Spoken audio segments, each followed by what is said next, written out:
Hello everyone, आज हम study करेंगे application of inductor and capacitor using operational amplifier. इस वीडियो को हम दो पार्ट में डिवाइड कर देंगे। सबसे पहले देखेंगे हम ऑपरेशनल एम्पलीफायर के बारे में ब्रीफ इंफॉर्मेशन, बहुत ब्रीफ रहेगा ये, ठीक है। ये ऑपरेशनल एम्पलीफायर जो है उसको हम वोल्टेज से कंट्रोल करते हैं और इनपुट में भी हम वोल्टेज सिग्नल ही देते हैं, इसलिए इसको हम कहते हैं voltage control voltage source device. इसके बाद ये एक्टिव एलिमेंट है। L and C are the passive elements। ये passive elements है, but operational amplifier is the active element। So ये डिज़ाइन करते हैं हम to provide the mathematical operation in the circuits। Circuits में mathematical operation परफॉर्म करने के लिए हम ऑप एम्प का ही यूज़ करते हैं। एडिशन, सब्ट्रैक्शन, मल्टीप्लिकेशन, डिवीजन, इसमें हम यूज़ करते हैं सिर्फ रजिस्टर्स का।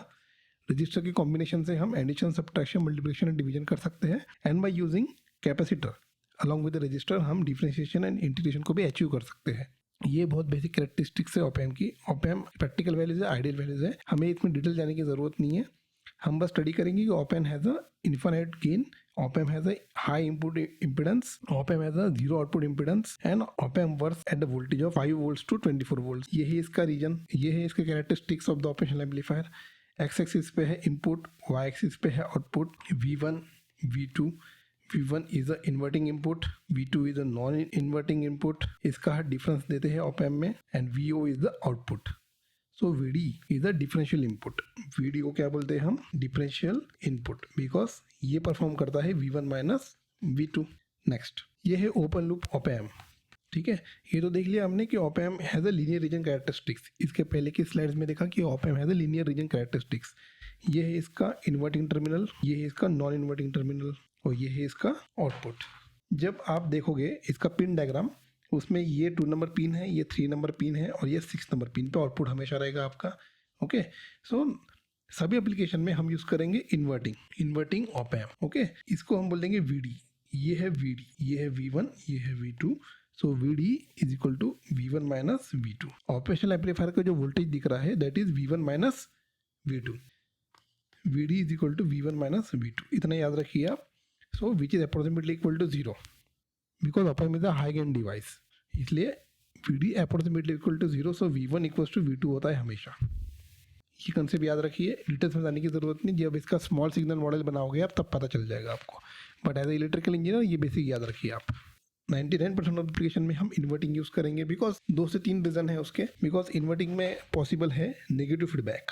नेगेटिव फीडबैक देखिए, ये है इन्वर्टिंग टर्मिनल और यहाँ से फीडबैक जा रहा है आउटपुट में। कंट्रोल सिस्टम में आपने पढ़ा होगा, control system is a negative feedback system. ये है यूनिटी फीडबैक सिस्टम और फीडबैक में क्या दे रहे हैं हम? Negative. So control system is a negative feedback system. इसके 2-3 रीजन है। बिकॉज पॉजिटिव फीडबैक लोगे तो इनपुट में आप कितना भी चेंज करोगे आउटपुट में थोड़ा सा डिफरेंस मिलेगा आपको, और पॉजिटिव फीडबैक में सिस्टम की बैंडविड्थ बहुत कम मिलेगी आपको। That's why we are using negative feedback system. 3 point गिना देता हूँ मैं। नेगेटिव फीडबैक का फायदा क्या है? इट रिड्यूसेस द नॉइज, ठीक है।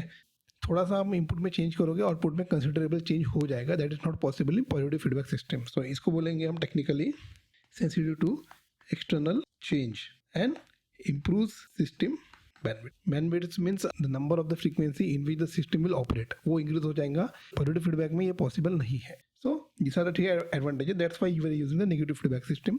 negative feedback system is only possible in inverting operational amplifier, इसलिए 99% ऑफ द एप्लीकेशन में इन्वर्टिंग ही हम यूज़ करेंगे। तो इसका आउटपुट वोल्टेज का थोड़ा सा एक डेरिवेशन देख लेते हैं हम। ये है आपका इन्वर्टिंग ऑप एम्प। सो यहाँ पे वोल्टेज है VD is equal to 0। VD is equal to 0 हमने इसके पहले देखा था। VD is equal to 0, V1 equals to V2।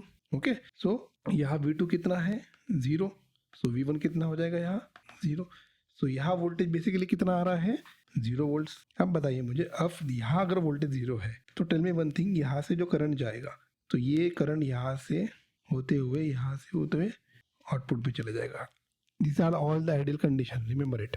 Okay, so इसमें हम अगर KCL लगाए, 2 करंट है, यहाँ बोलेंगे हम I1, ये बोलेंगे हम I2। हम KCL लगाए तो I1 is equal to I2। जो करंट इसमें से जा रहा है वो यहाँ नहीं जा रहा है, ऑपरेशन एम्पलीफायर के अंदर नहीं जा रहा है, तो वो I1 is equal to I2। अगर इसको परफॉर्म करोगे तो इस पॉइंट को कहेंगे हम V1। ओके, सो V1 तो 0 हो गया। सो VI minus V1 upon R1, ये हो गया I1, और VI minus V0, VI minus V0 upon R2। Simple KCL।